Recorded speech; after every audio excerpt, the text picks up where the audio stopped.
civil engineer who will mainly focus on the impact of water, load shedding on water cuts in the country. So immediately after that, we'll take, question and answer.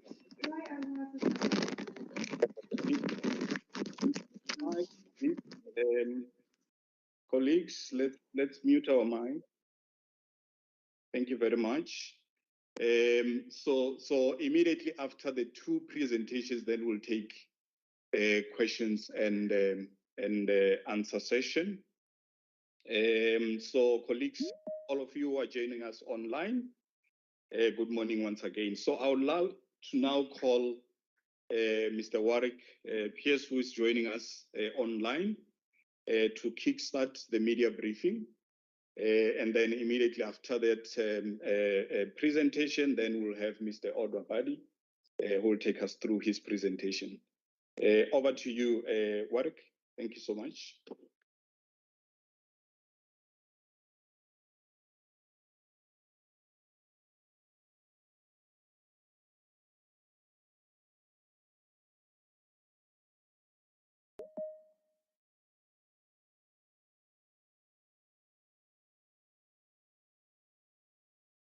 Morning, ladies and gentlemen. Just sharing screen. I'll be with you shortly.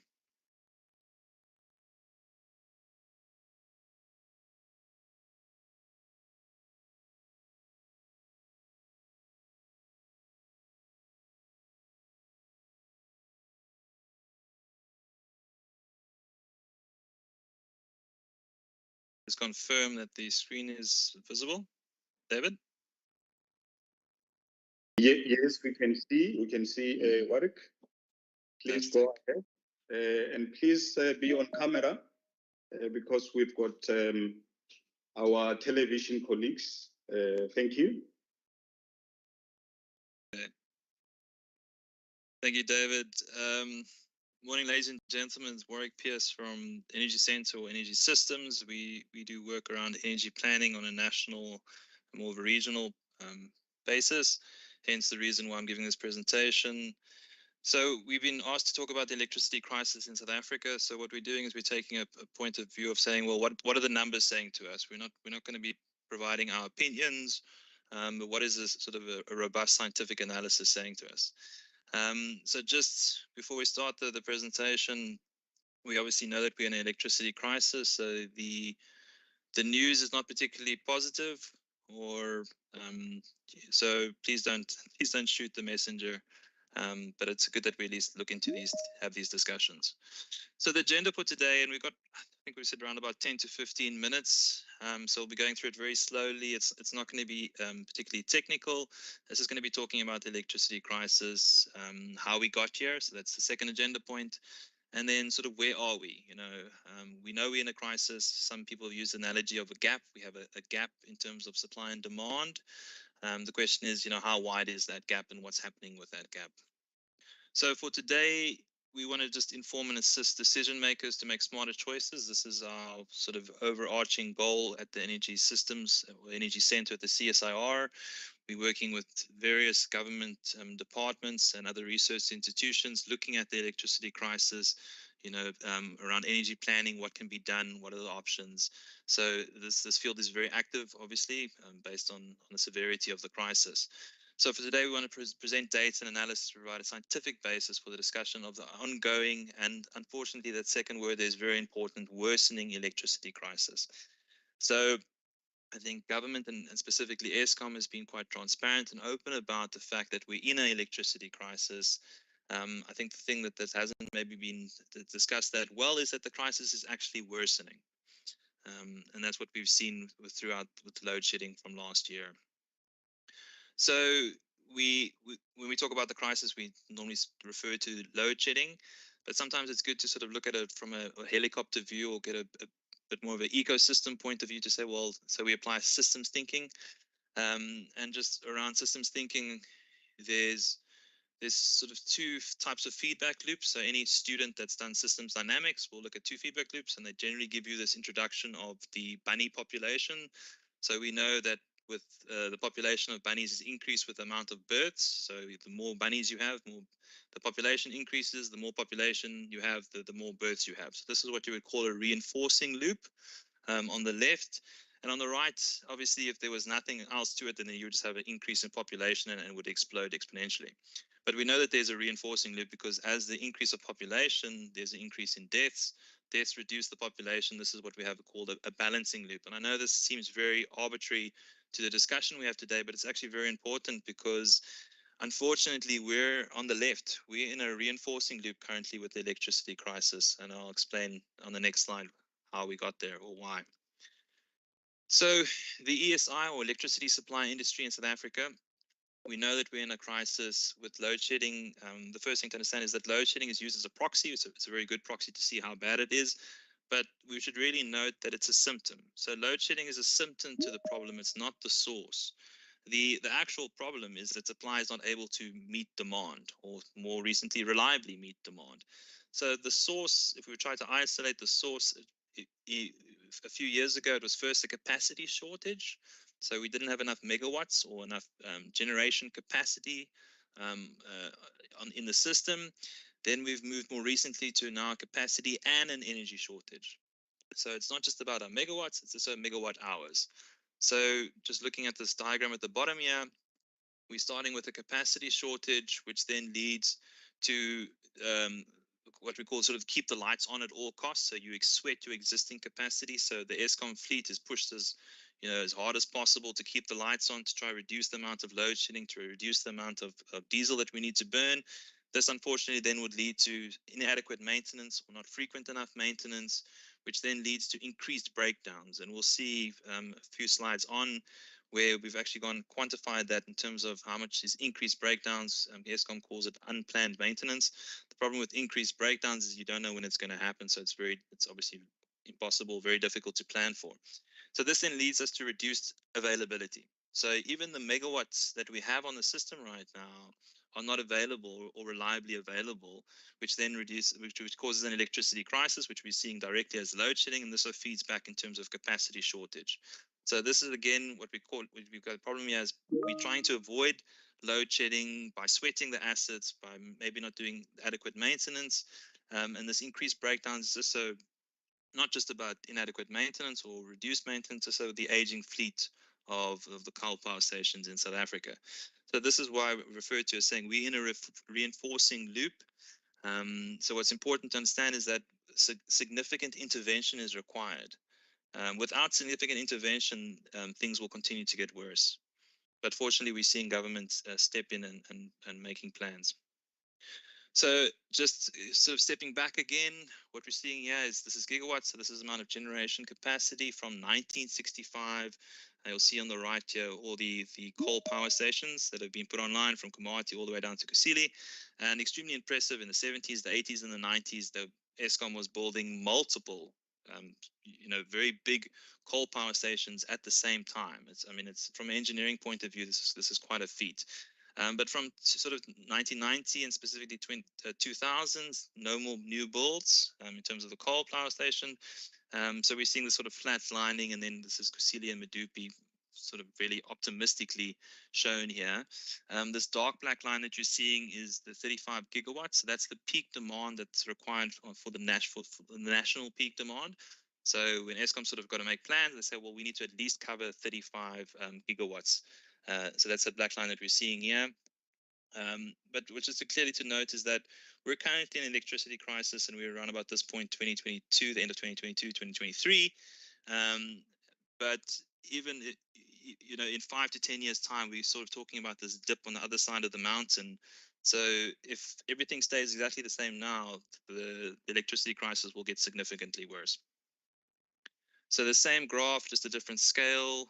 Now all the coal power plants are shown as a dark gray, and then we have the other firm capacity, which is our nuclear, Kuberg, our local hydro, hydro, local and international. Then we've also got our peakers, which is burning diesel, and then we have our pump storage. So we're just trying to show on this graph, a very simplistic graph, is that if these megawatts or gigawatts, so this capacity, if this capacity was all available, So if, for instance, theoretically, Eskom's energy availability factor was, 90% or 80% or something along those lines, as it was not that long ago, we wouldn't be in an electricity crisis. There is enough megawatts online, but the problem is that the reliability or the functionality of that Eskom fleet is significantly reduced, and that's the proxy used there is energy availability factor, which we'll show in some further slides. And then the VRE, which stands for Variable Renewable Energy, so our wind, CSP, and PV. So we know these things have come online, very successful IPP program since about 2010. So that is definitely helping with the crisis. Some people say, well, variable renewable energy is not going to get us out of the crisis. Well, if the crisis was just a capacity crisis, then yeah, mostly it wouldn't be having much of an impact. But we're also in an energy crisis. So every megawatt and every megawatt hour that's being generated is helping reduce the crisis. So again, this is what we're showing here is now terawatt hours. So this is from an energy point of view from 2010 to 2022. I know there's a lot of information, but what's mainly things that may help you sort of focus on is that the total number at the top here is what the national demand is in terms of terawatt hours, around about 250, 10, 12 years ago. And that's been slowly reducing. So this is what the utility needs to provide. So this is not the total demand, but this is what Eskom needs to provide. So this is what Eskom needs to plan for. And we're seeing sort of a slow decline. But the problem is the decline that we've seen with coal, so this dark brown that you're seeing here, is significantly more than the decline in demand. So 220 down to 177. So even though in theory we have more megawatts of coal online, but the availability to actually generate electricity is significantly reduced, and we're seeing quite a big step change here from 185 terawatt hours down to 177 in 2022. And this is one of the bigger reasons why we saw this sort of hatch that you're seeing over here is DSR, demand side response, or manual load reduction, or otherwise known as load shedding. So this 185 to 177, that sort of gap that's being left there by coal is being filled up by demand side response. The next slide is just looking at the same information, just taking out coal. So we're just seeing, well, if coal is reducing, how are we doing with non-coal generation? Is that gap that coal is leaving being filled with the others? And to some degree, we see that there has been an increase, and this is mostly from wind and PV, a little bit of CSP. Sorry, just hearing some feedback there. Can I continue? Okay, I'm going to continue. So again, thankfully, we should be very grateful for the IPPs in terms of wind and solar PV has helped us out here. But there's not much more that we can do in terms of our nuclear and our imports. Everything has kind of been maxed out, especially even on diesel, which is supposed to be running, a 2 or 3% capacity factor, currently running at around about 12%. So that was looking at from 2010 to 2022. So we're just going to take a snapshot for the same information, but now from in just last year, from January down to December.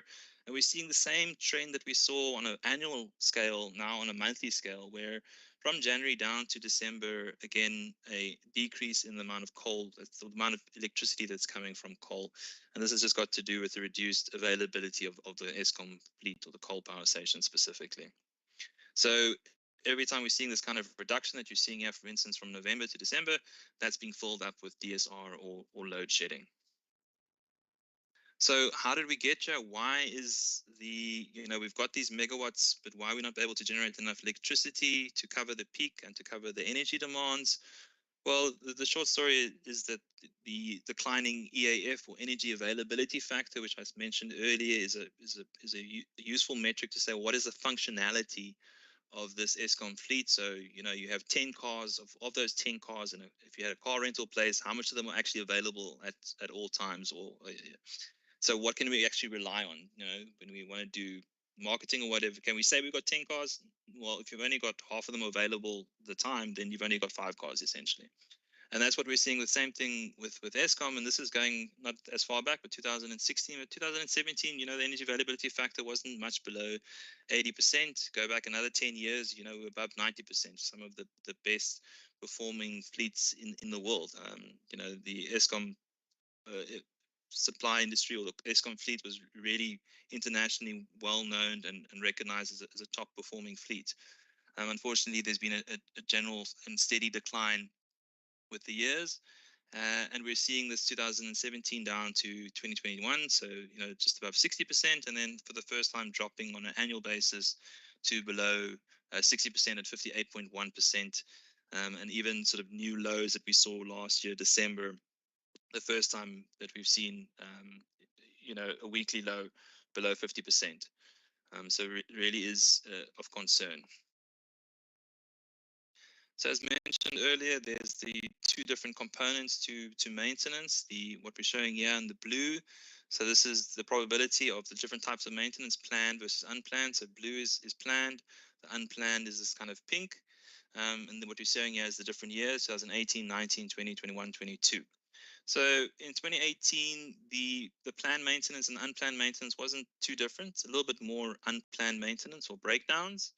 But with time, we're seeing that the planned maintenance is staying roughly the same at sort of 10% overall. But we're seeing a concerning trend to the right with the unplanned. So our breakdowns are increasing. In 2021, we actually saw this kind of split between the two, and this has increased in 2022.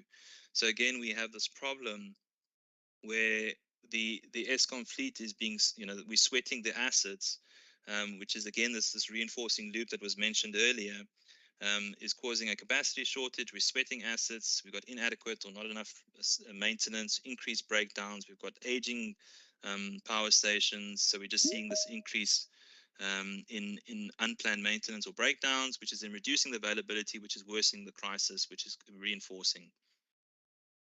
So now to actually get to what the title was around this presentation, around the load shedding. So again, what we're showing here is load shedding. What we're seeing is in gigawatt hours, or you could say this is 12 terawatt hours. In 2007, 2008, we didn't actually have a way to classify load shedding. So these were unknown stages. 2014, 2015, we had what you could almost call it an oopsies year.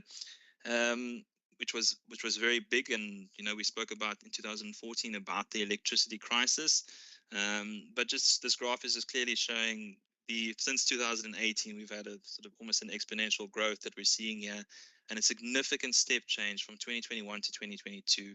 We're looking at more than sort of 4.5 times the amount of load shedding that we had in 2021 and 2022. So last year was by far the most load shedding intensive year that we've had.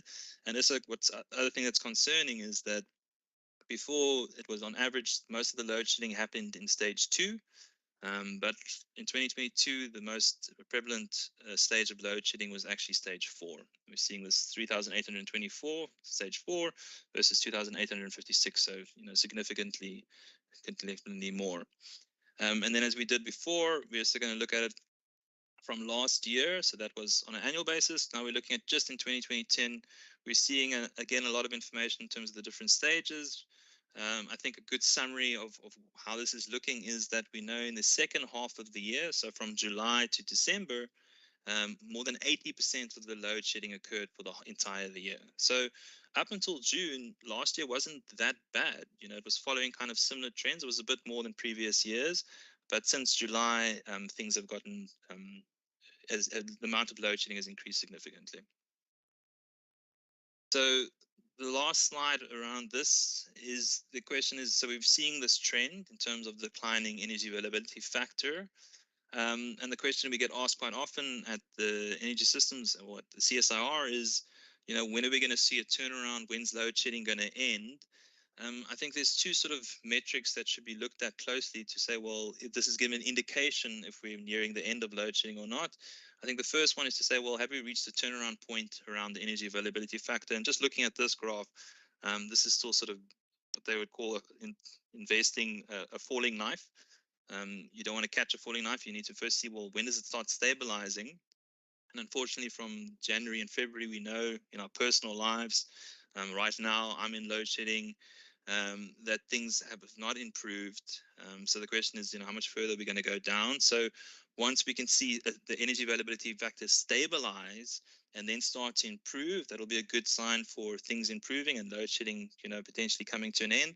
The other metric that would be interesting to look at, or it's relevant to look at, is to say, well, are megawatts being procured? Are we actually seeing generation capacity being connected to the grid and starting to generate electricity? Thank you for your attention.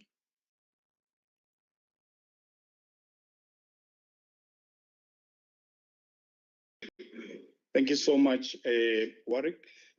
Warwick Pierce is our principal researcher. So thank you so much for that presentation. So we will take questions after the next presentation. So the next presentation will look into how is this load shedding, affecting, the water supply in the country.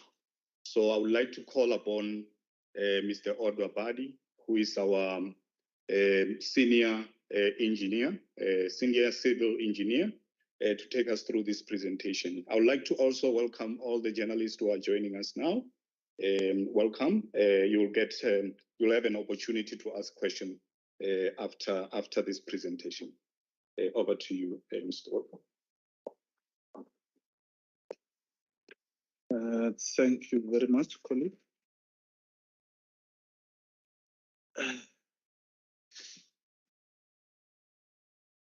Just a second, colleagues, while I get the presentation.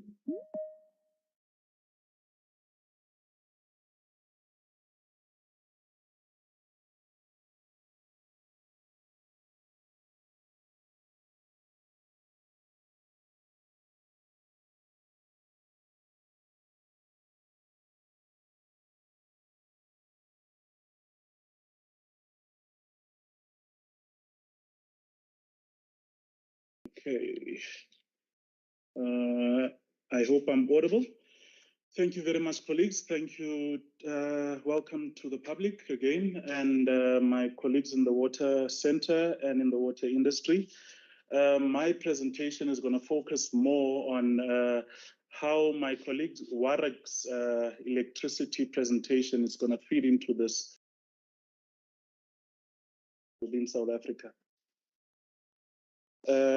How the presentation will unfold.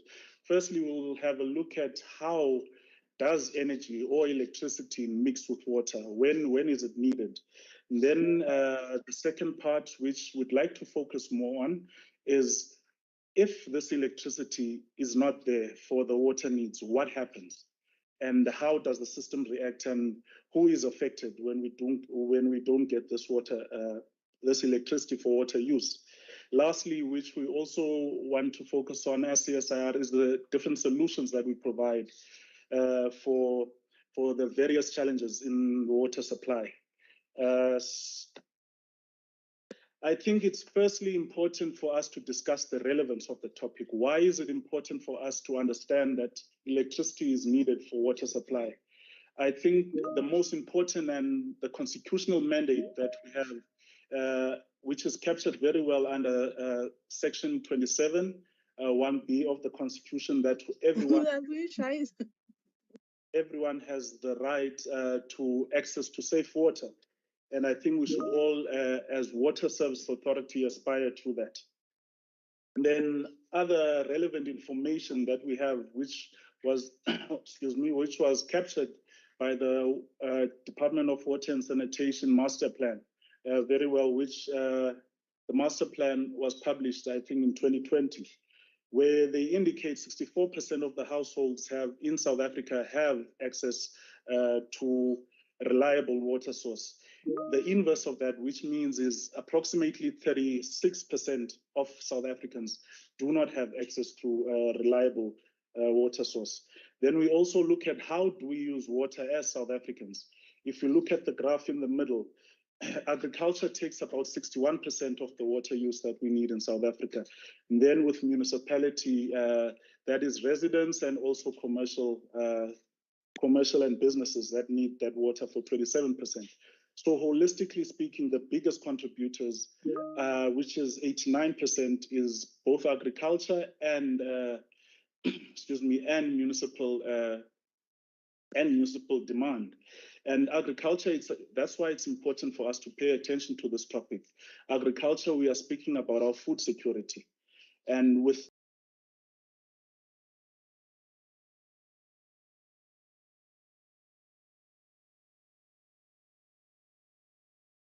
in the municipal space, then we are speaking about the loss of economic activities where other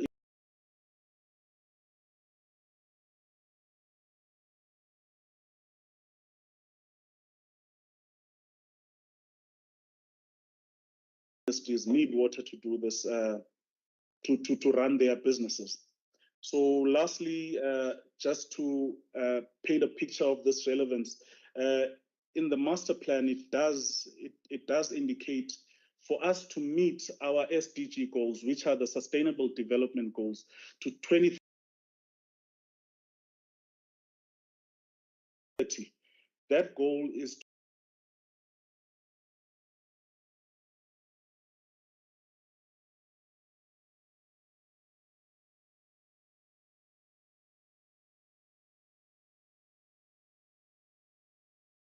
to allow everyone in South Africa to get access to water and safe drinking water. Currently, or from 2020, when the master plan was published, is that we would have a deficit of 17% in water availability in 2030 if we don't do anything. If we don't do anything about the current situation and rapid urbanization within our cities. And this translated to then a gap where we will get funding as South Africans to address these water shortages. And then the gap that has already been identified is that we will need approximately 33 billion a year for the next 10 years to resolve that deficit that we need. I think then the first part, where does then electricity is required within water? So what we are talking about here is more often than not is the river source, the water source is usually at the rivers. And how our communities are geographically positioned is that we sit at an elevated height compared to the water source. So the unfortunate part is the water can't walk up the hill. So now we need an energy source to get it up to the consumers and to the agricultural space where it's needed. So pumping is required in the space. Then pumping, what happens then if we don't have the necessary pumping? As I initially indicated, we won't be able to address our constitutional mandate. We will get economic loss. Some businesses will close because they really need the water that we supply to them as a community. Then lastly, if we address the pumping, the pump is an infrastructure in getting the water to a reservoir. Now, should that pump be without electricity, or it happens the way it has been happening within South Africa with the load shedding, where the electricity trips, a number of things can happen to that infrastructure, which is the pump itself, which is responsible for sending water to the reservoirs and supply water to consumers. So you can get an electricity surge, and you can get a water surge, which is a water hammer. An electricity surge, in my experience, what I've seen can happen with, I'll make an example of a 15 kilowatt pump. Where an electricity surge happened, the damage that happened to that pump or pump station as a whole, the infrastructure there, was approximately 70,000 in an instant. So I think that gives us perspective on how much we're also losing as South Africans if we don't protect against these electric surges. If we look at the hydraulic surge and the water surges, that is when we have to look at the appropriate designs that need to happen within our water industry, as we need air valves before a certain pump. What that does, it then protects the pump itself when electricity goes off, because you will have a column of water trying to come back at a high velocity to hit back at the pump. So you're trying to protect against that if you do appropriate designs and you put the air valves in. Then if I can go over for the second reason where electricity is needed in water, it is safety and security. I think some of us might not be thinking that safety and security is really required in electricity in water reservoirs. However, this is an important thing. In water reservoirs, some of them are very isolated in position to the community. Now, with that isolation, it's at a risk of being vandalized, the reservoir. So that's why you need lighting and adequate electricity for the instrumentation that go in there, and so that you can have appropriate security personnel for that infrastructure, for a very important infrastructure called the reservoirs. In this, another added negative effect, if we do not get water within our water pipelines and distribution center, if the water runs dry, we are currently going into the winter season, and emergency services need that water. And when a fire happens, the emergency service and firefighting capabilities, they come and plug into the distribution system, water distribution system.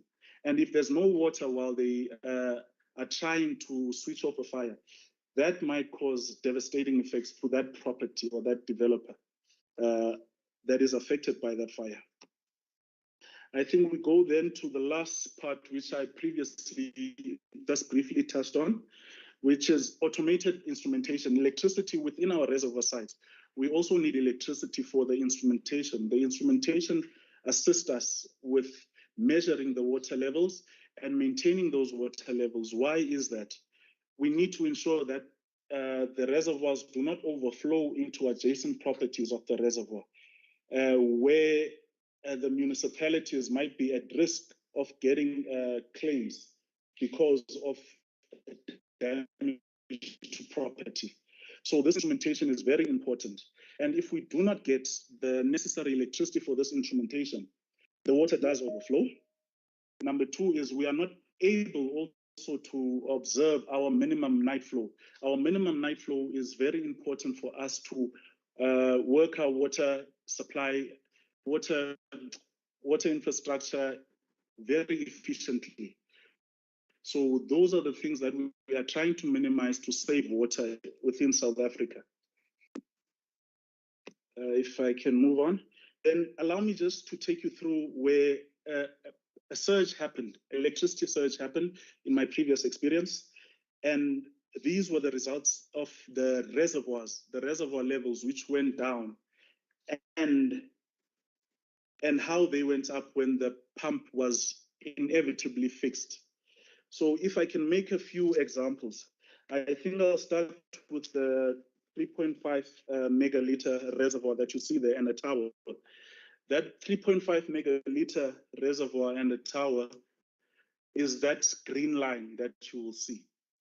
Now, what had happened there, you can see at 35 to 36 hours, the pump tripped. And now the officials, municipal officials, need to go and fix this pipe.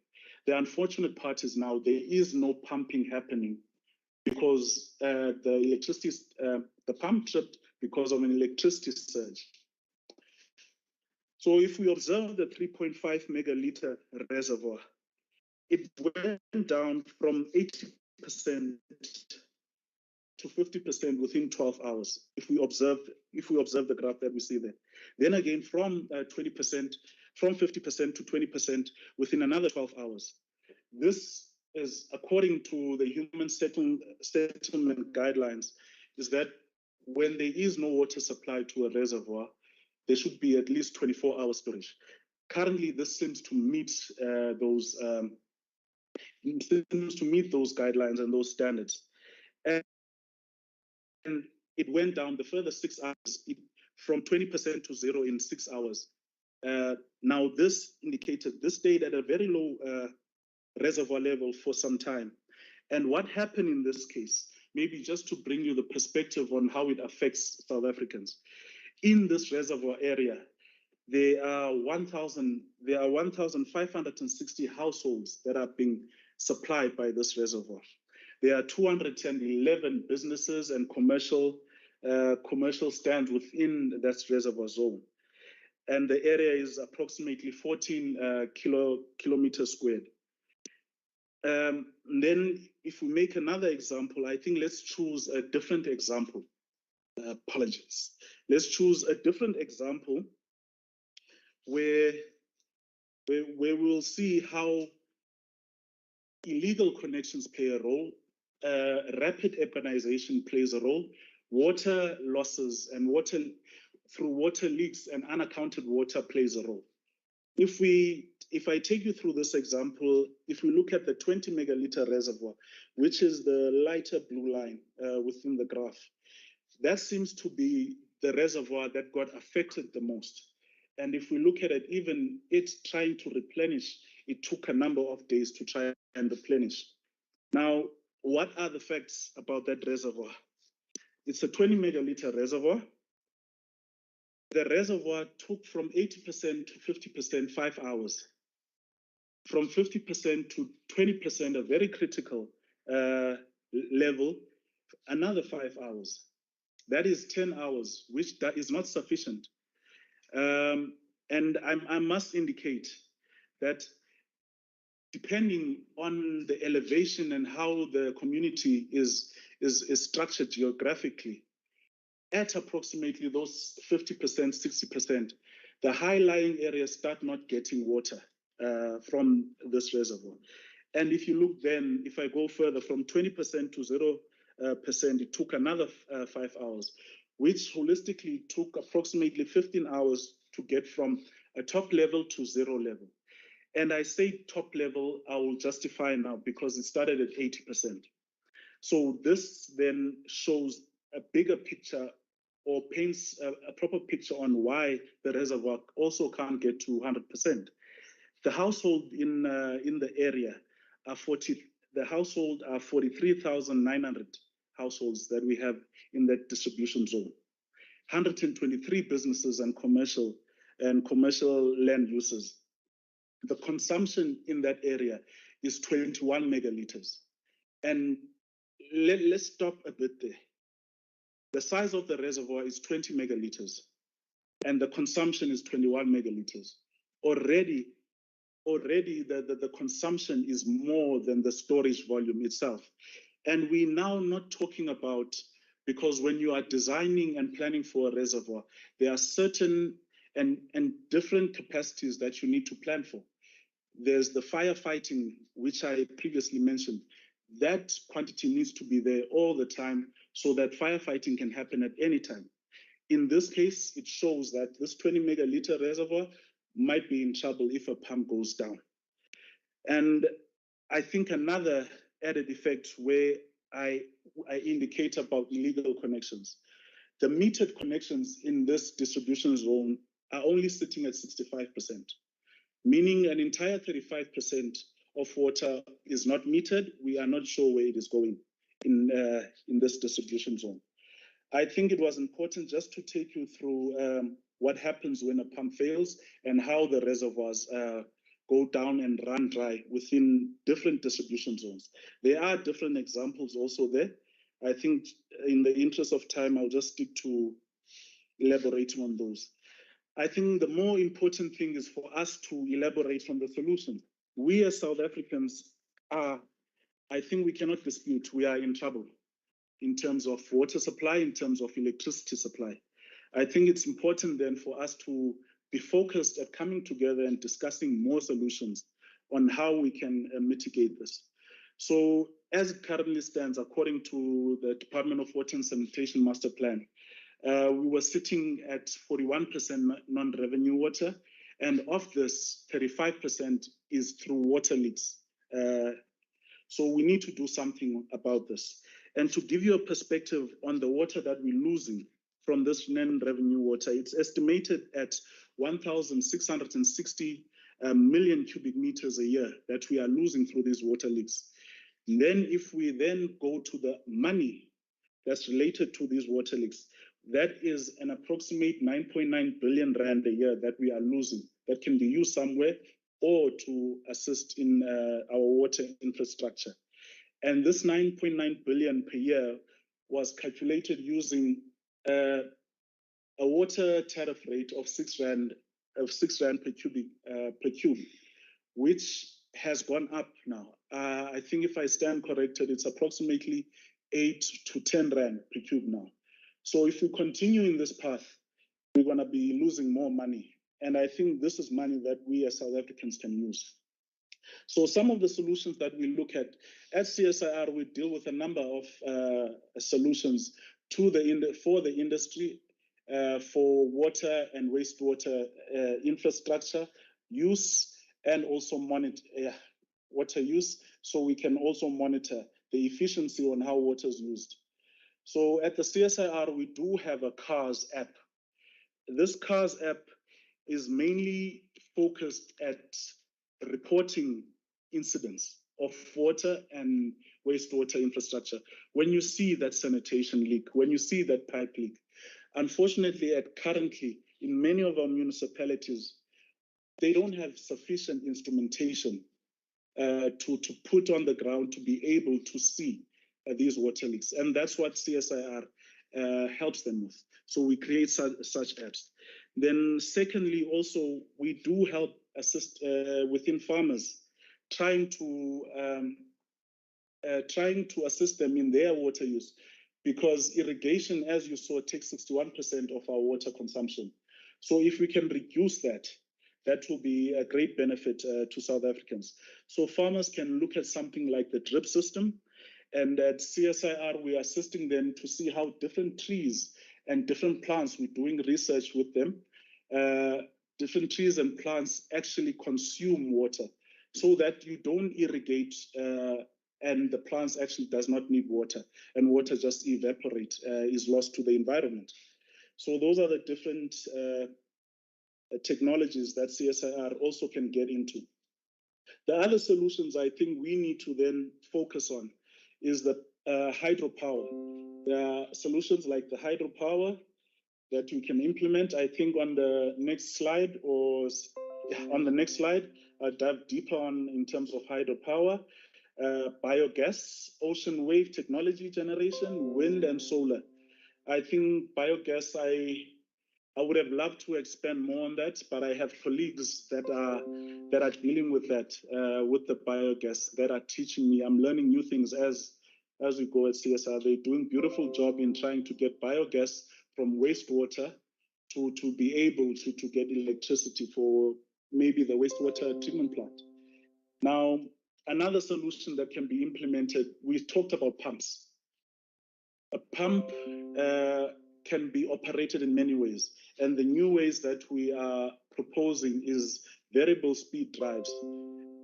These variable speed drives, what they do is, if I could make an analogy or an example, when you get into certain spaces or into certain rooms, some of the lights are usually off, but when you get in, they start going on. When you get out, after some time, those lights go off. Now, those lights are very, let me not say very, they are energy efficient because they use water, they use electricity when needed. So this is the same concept with variable speed drive with VSDs. When water is needed during peak time, it will work more, it will use electricity more. When water is not required during the off-peak times, it will use less electricity. So that would be a benefit for energy use.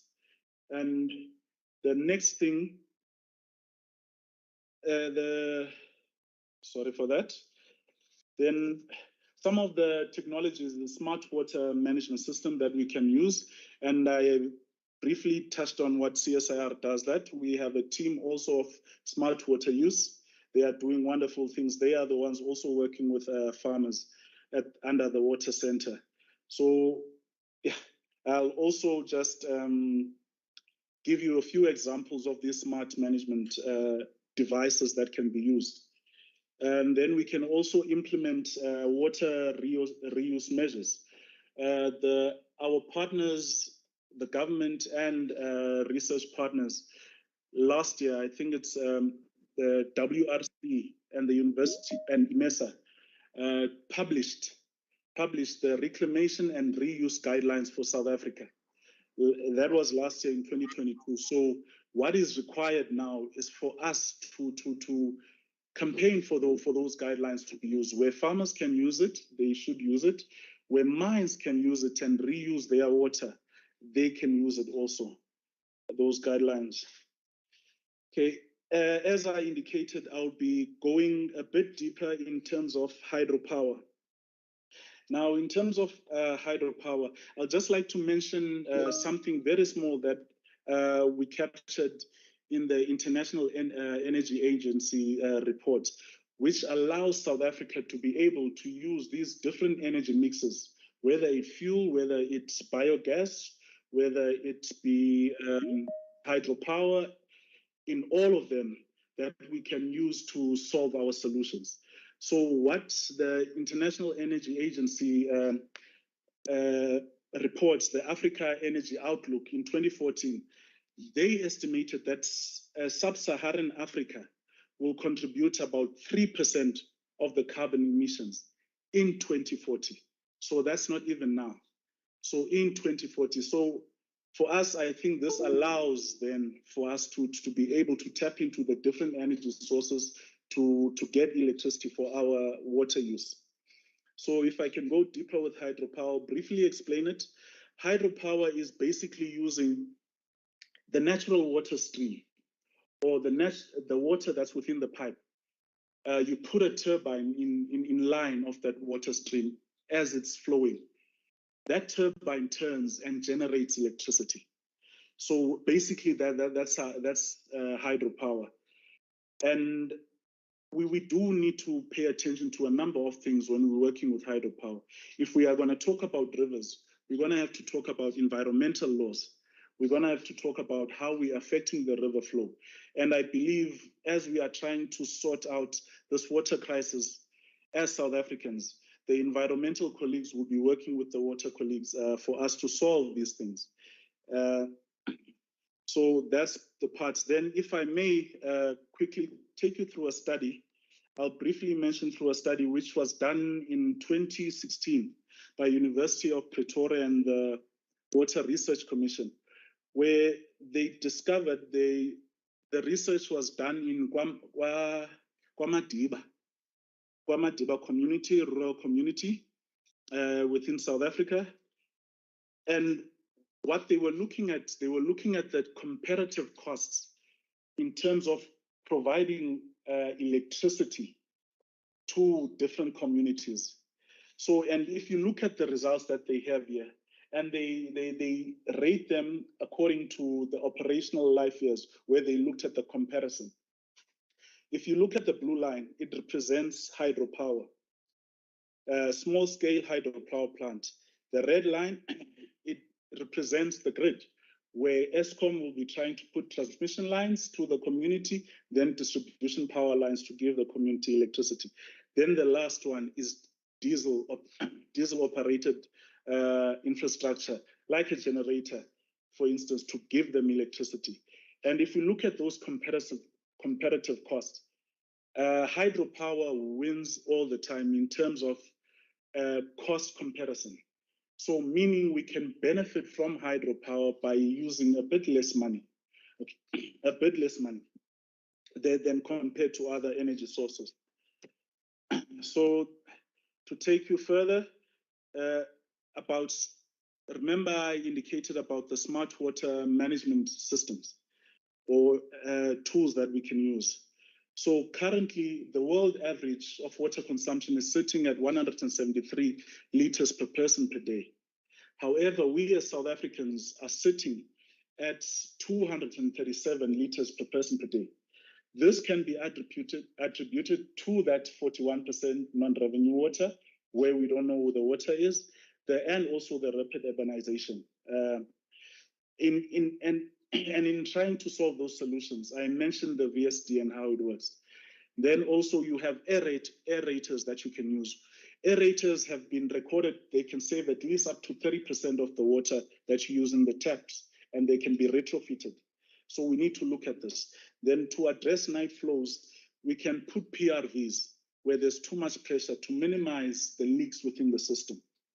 Then the toilet, I think that picture that we put there, we need to look at our individuals as South African, our individual homes where leaks happen, where that toilet that is leaking and we leave and we think it's not too much leak. As combined contribution, that leak is big. So we need to address individually those leaks. Yeah, then thank you for your time.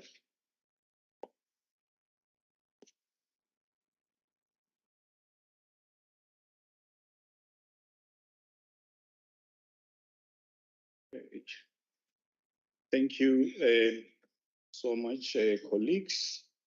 I think now is the perfect time to take questions to our speakers. I would like to start with the questions online. If there are any questions online, my colleagues will indicate, okay, there's nothing so far. So I would like to give an opportunity to those who are joining us virtually to start with the questions, and then we'll come back to those who are here with us in the room. So please, you can unmute yourself and indicate the media house that you're coming from, and then direct the question to the speakers. Thank you.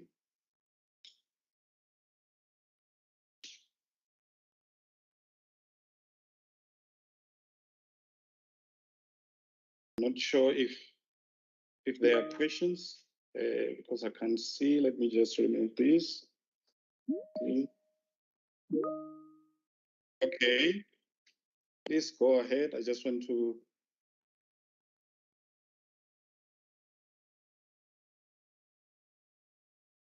William, I see your hand. Please go ahead.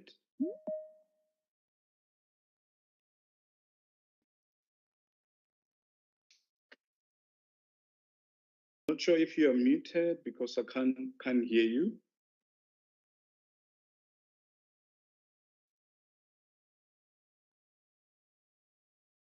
William's still there. I think we have lost him. Any other questions?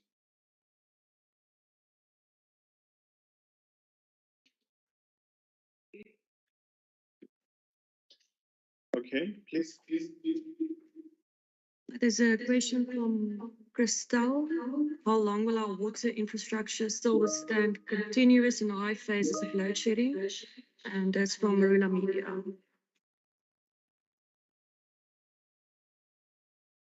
Please repeat that, Lindy. Yes, it's in the chat.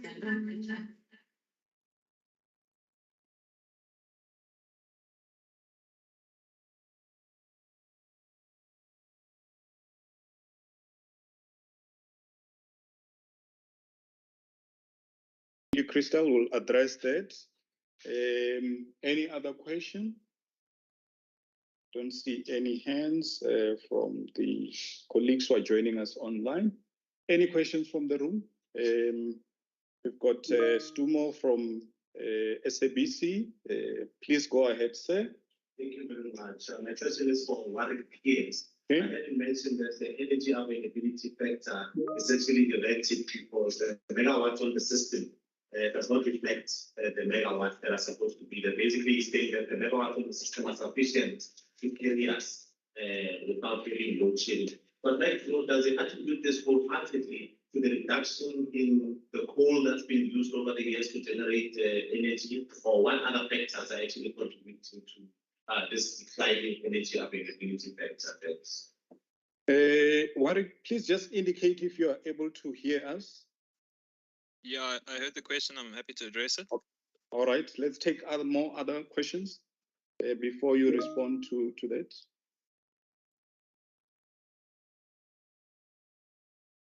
Okay. Warwick, I think you can go ahead and answer the question from Stumo, SABC. Thank you. So the energy availability factor, how it's calculated is you start with 100% and you say, well, so it's 100% minus any of your planned maintenance, minus your unplanned maintenance, minus your what they call sort of other maintenance, which is civil unrest and the like, which is a very small number, around about 1.5%. So the energy availability factor is, roughly, so last year was 58%. That's mostly got to do with the increase in the unplanned outages, so the breakdowns that we spoke about earlier. So before you saw those graphs, the blue and the sort of the orange shifting apart from each other with a significant increase in unplanned. But further to your question, yes, it's correct. If our energy availability factor was sort of in the area of say 75-80%, where it's previously been, and even higher than that, we would not necessarily be in an electricity crisis. So that's sort of the hard pill to swallow with the current load shedding.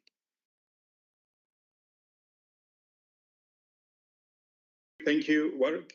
While you're still there, I think there's a question from William on the chat as well. I think William would like to know, he's from the Daily Inventor, he would like to know, how does the EAF of older power plants compared to EAF?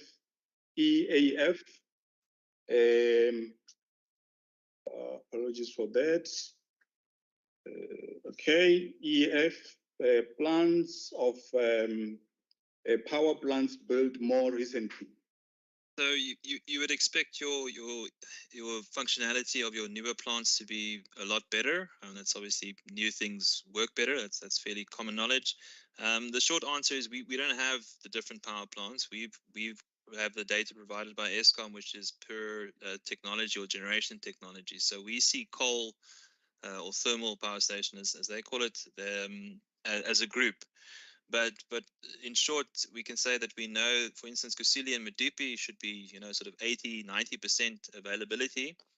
But we know that that's not true. Unfortunately, the output for Kusile and Medupi is significantly less than what it should be. But yeah, in general, your functionality of your newer plants should be better. And that's why I mentioned that we've got sort of two parts here. We've got the sweat the assets. We're trying to avoid load shedding, trying to keep the lights on. So that's sort of a reduced or maybe inadequate maintenance. But then you've also got the significant age of the fleet. So the coal power stations, like we saw with that mountain, we're sort of on the other side of the mountain now, where a lot of power stations are coming or need to be decommissioned. Okay, thank you, Warwick. I think we're gonna hand over now to Odwa just to tackle some few questions. I think there are also questions in the chat that will also, give them to you. All right, thank you. Okay, thank you for the questions. Questions that I got: how long will our infrastructure withstand the constant load shedding? I think what is important to mention there, our infrastructure is having a knock. There's a negative effect on our infrastructure, because our infrastructure usually would have to work in a static condition, where supply is sustained and constant.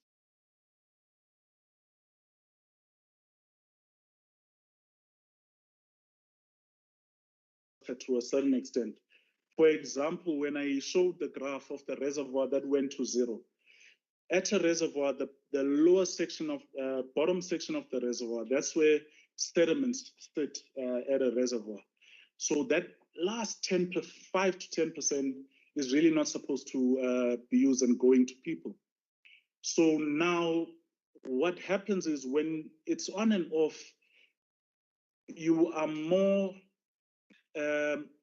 supplying those sediments, you transporting them to the community when that happens.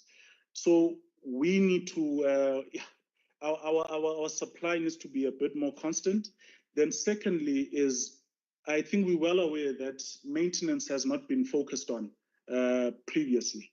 So now when you have infrastructure that has not been focused on maintenance and it deteriorates at a faster rate, having that effect of on and off of working of infrastructure also deteriorates the infrastructure much faster. What if in this question, if maybe you were looking at the quantity on how long our infrastructure can last? I think on this we are currently negotiating and engaging our partners and our government partners to do a study on some of the municipalities, or all if possible, in terms of the impact, the numbers that we can then see that are happening currently. Question number 2, feasibility of hydropower. Hydropower is case by case basis. And in terms of Gauteng, I think the type of hydropower that would be used is the kinetic hydropower, where you use existing infrastructure where to put the turbine and create a space for a turbine with the existing infrastructure, whether you have 600 millimeter pipelines, 450 millimeter pipelines, that is doable. And in my experience, now I can't mention unfortunately the area, because we're still engaging with our partners in this, where they had approximately 194 reservoirs, and the potential there within electricity that could be generated was sitting at 6,000 megawatts of electricity that could be generated. So there is a potential. There is a potential, and why is it not implemented? This one I think is a combination of a number of things. I think our engineers, our scientists need to be given the platform to exercise their profession. And at times that doesn't come forward. So when we get the right people to the job, I think these solutions can be implemented successfully. And then the last one, second last one, farmers, how does this load shedding affect, how is it a problem to farmers? The one thing that I didn't mention in my speech, but I wrote in my presentation, I wrote reservoirs and I wrote boreholes. I think in this, we need to also get boreholes and underground catchment areas. We can phrase them as reservoirs because the formal word is aquifer. But in this case, it's because the farmers depend on that borehole water and many rural areas depend on that borehole water. I think in the context of this presentation, it plays the same role as a reservoir. So farmers, I would say 100% of the time would need electricity because the water source is at the bottom of the ground and needs to come above ground. So in that case, I think they get affected very heavily in terms of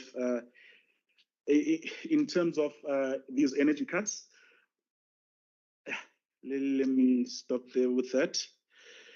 Then the last question, why can a reservoir not reach 100%? I think on this one, I apologize if I did indicate that. It is not that a reservoir cannot reach 100%. As I indicated in the presentation, a reservoir can overflow. So it has reached more than 100%. I think I was making in particular the reservoir, the 20 megaliter reservoir, I was making an example of. And that example, I was indicating why it's not getting to 100%, because the consumption of the distribution area is larger than the storage itself of the reservoir. So I think that would be the reason. Okay, thank you. I don't know if there are other questions.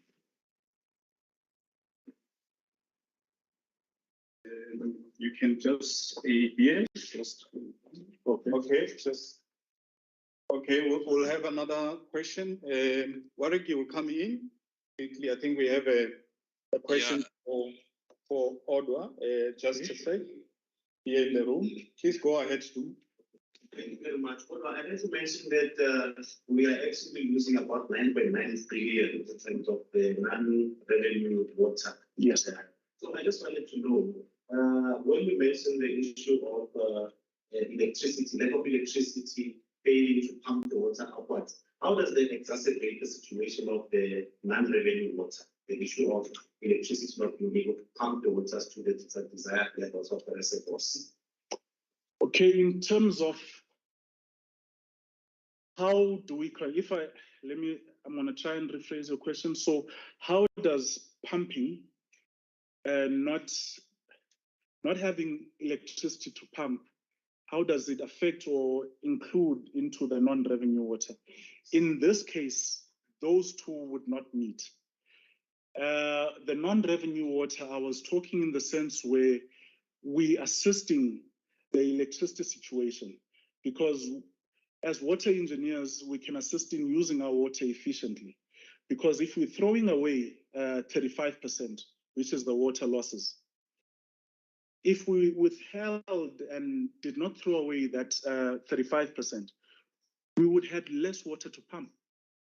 Let me not say less water to pump, maybe at regular intervals to pump, because now we are basically pumping for the people to consume, for industries to consume, and for the leaks to consume. But if you plug the leaks, you don't need to pump for the leaks.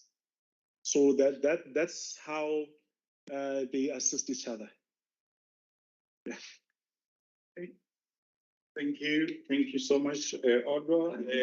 Warwick, please come in. There are lots of questions in the chat for you. If you could respond to all of them. Thank you. Thanks, David. So I see there's Christelle, which asks, why is electricity capacity not improving despite Eskom claiming to do massive maintenance? So Christelle, even with so maintenance wouldn't increase the capacity, it would increase the availability. So I mean, it's a bit of a terminology difference there, but we know when you're doing maintenance planned, or even if it's unplanned, it means that system has to be offline. So by doing maintenance, it's that unit is not available, so therefore we would see an increase in load shedding. And this is the really tough situation that Eskom is in, is because they know they need to do maintenance because their fleet is not particularly healthy, but they know they need to keep the lights on. So it's always this balancing act, and I think the system operator and Eskom overall is really having a tough time, but they're doing a good job of us, making sure that the system is stable. Then I see a question from Duncan. Duncan's question, sort of quite a good observation, is can the step change worsening in the load shedding crisis from July 2022 be ascribed to the decline in EAF alone? Why did the crisis escalate so rapidly from mid-2022? So I think there's numerous factors there again, and that's I agree with you. We can't just ascribe it to one metric. That would be one-dimensional thinking. There's other factors that come into play. It could be like which units are offline. But I think what it's showing is that we really are quite at the edge.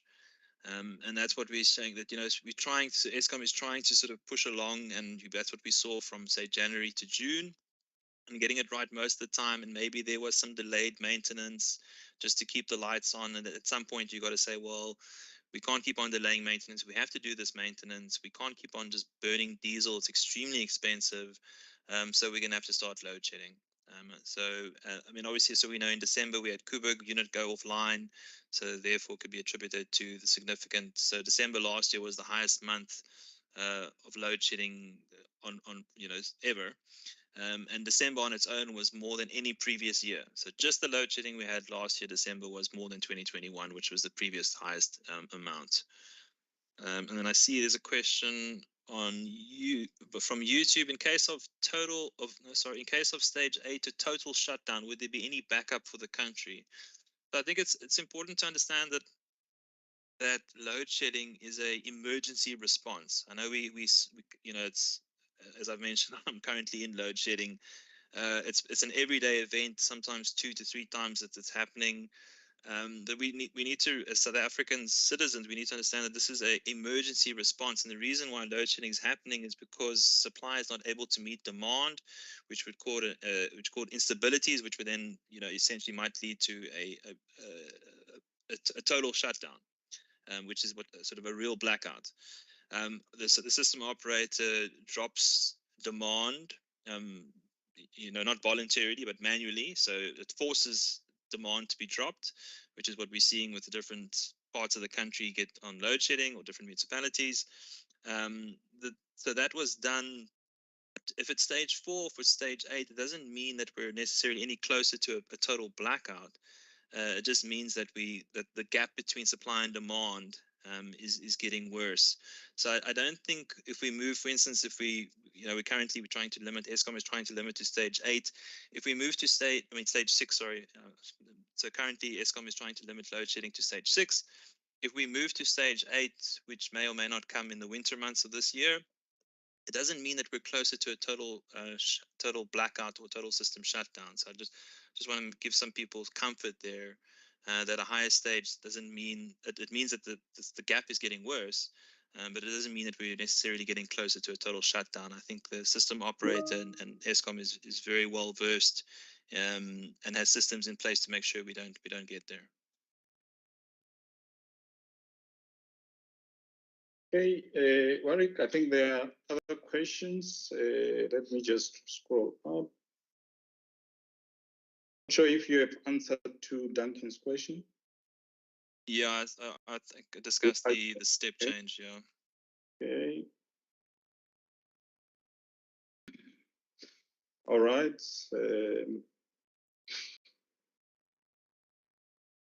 Okay. Thank you so much. Any other questions? Okay, I think there are some for Odwa. We'll invite you back to the podium. Yeah.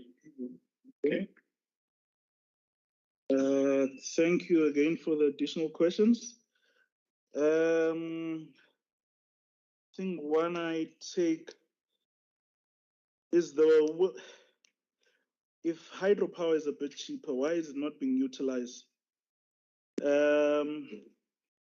Is it lack of political will? Honestly, I think you might have partially responded to the question, and how our institutions have been placed. Where I think one example, and I'm also not going to mention any municipality, there is approximately 45% vacancy rate within technical services in operation and maintenance of that certain municipality. So with municipalities not prioritizing them these skills within their structure, that might a bit answer the question as you indicate. Yeah, let me leave that question there. That answer there. I think from Lendine, isn't it time for us to normalize boiling water? On this one, I am not a water treatment or wastewater treatment specialist. I do have colleagues that I work close with, that are we in the same center that deal with that. In saying that, I don't have the bigger picture on my side. My colleagues would. I don't have the bigger picture on my side, and what is the deteriorating effect on the quality of water. So I wouldn't jump the gun and say South Africans need to boil water. We are working with different municipalities to give them the capability.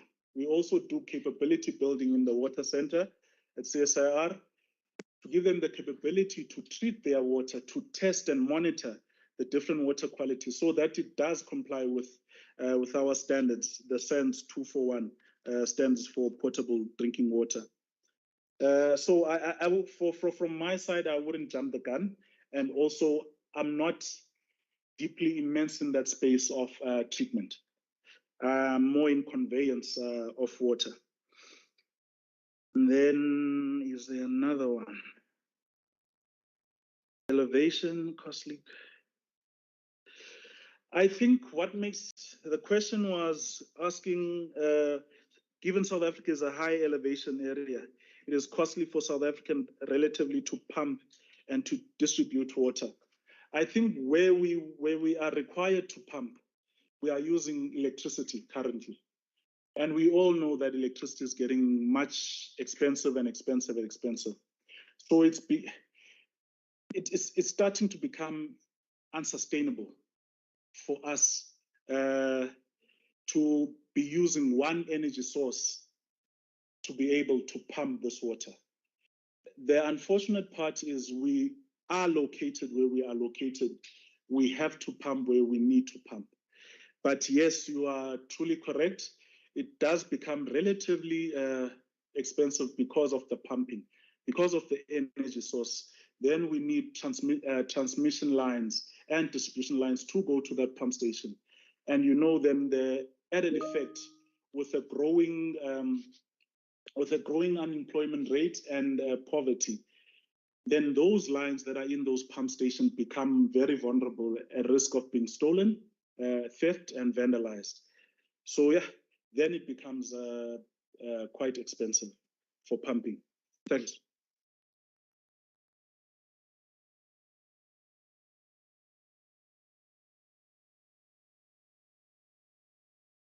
Thank you so much, colleagues. I'm not sure if there are other questions. While we are checking the chat, let me invite colleagues in the room if you have any other questions. Yes, sir. Thank you very much, Schumer and SABC Radio. I just want to get your understanding about the legal connection or power supply grid. Most of the time when we experience this load shedding, the focus is more on the people who are actually legally connected, although those who are illegally connected are also affected when power is faulted. But now what I want to understand is how much power is stolen through this illegal connection, and how far is it impacting on our power supply system. Okay, thank you so much, sir. I think that question is directed to Warwick. I think, in short, we don't have, or I don't have personally have information on the amount of illegal connections. I know, having worked with quite a few municipalities, I know it can be quite a significant amount. It's classified as non-technical losses. But what I think is, and it's another impact of load shedding, is that the amount of theft of just cables has increased significantly. We know with speaking with municipalities that thieves are using load shedding as an opportunity to go and cut cables and to steal it. So again, load shedding has really just got a lot of problems that it's bringing with it. So we really have to make a concerted effort to get out of load shedding. Okay, thank you. While you're there, I think there's a question from Cindy. I'm not sure if you have touched on that. Yeah, I see it. I always try to avoid it. When could we see an end to load shedding? I think it's not necessarily about trying to look into a crystal ball and say when's the end going to be. I think it's, like I've said at the end of the presentation, there's I think two key metrics to look at. One is, when is there going to be a turnaround? When are we at least going to see a stabilization of the energy availability factor? So the functionality of the ESCOM fleet stabilize, not get worse. I spoke about it previously as saying we've got a bucket with a lot of holes in it. We need to fill the bucket up, but the starting point is to say, well, let's start, covering some of these holes. So when we can see that stabilizing, when we can see it increasing, and then the other factor, other metric would be, so when are we going to start seeing some significant amount of megawatts being connected to the grid? So I would say that then, and even when we see that, it will be quite a few years later when we come to an end of load shedding. So I think the question right now is not when is the end of load shedding. The question is, can we keep load shedding to a level of stage 6? But I know you're trying to get some sort of question. I would say we're at least in this for quite a few more years of load shedding. Okay, thank you so much, colleagues. Any other question before we close the session? Colleagues who are joining us online, do we have any hands? I don't see any. Okay, in the room? All good? All right. Thank you very much. I think then this brings us to the end of this session. I would like to thank all members of the media who have joined us this morning. Our experts are available for post-media interviews. So please do reach us to our office so that we can then link you with our expert. I see there's a question. Is it at the back? In the chat. Okay, please. I think they can hear you. Please go ahead. The question is, how can we stop the issue of vandalism at our reservoirs? Okay, so that is directed to Odwa. Okay, right. Stopping vandalism, theft, and stripping in our reservoirs. I think the one and the obvious one is to have security within our reservoir. I know there's a couple of criteria that security need that to be placed within a reservoir site. I think one of them, there has to be lighting, there has to be ablution facilities, such things. So security is part of it. Then number two, how we can stop it is choosing the different type of material to use. Instead of in our reservoirs, also vandalism and theft, what happens is our steel cover, manhole covers get stolen because they are steel is money. The ladders get stolen. So, and they get cut at times. But if you use different fiber reinforced ladders or gratings within on top of our chambers, currently such material has zero street value, and it is used in industry. It's also used in manufacturing plants where harsh chemicals, they operate with harsh chemicals. So if we change also, or we consider, and we consider our options and the different materials that we can use, I think that will greatly assist. Yeah, there's another question for you. The question was not answered from Mandile. Bandile, could you elaborate on SA's general water availability?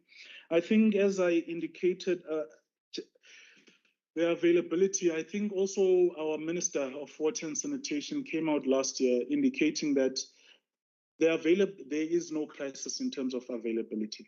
We do have water availability currently in South Africa. More studies also, I would propose, need to be done on our underground water sources in terms of how much we can extract. I think such studies in particular areas have been lacking a bit. For me, it's one of my passion also. I would love to get into that study where I think I'll be doing my master's and PhD in it, where I'm looking on how we can use the underground water sources to capture water there. Because as South Africa, we are a semi-arid region, quite a hot region. So evaporation kills our water source, our water evaporates. So if we can make use of the either dolomitic or the catchment areas underground. I think there we can derive more. We can derive more water, but we need to be able to extract that water in a sustainable way and not collapse the underground water sources.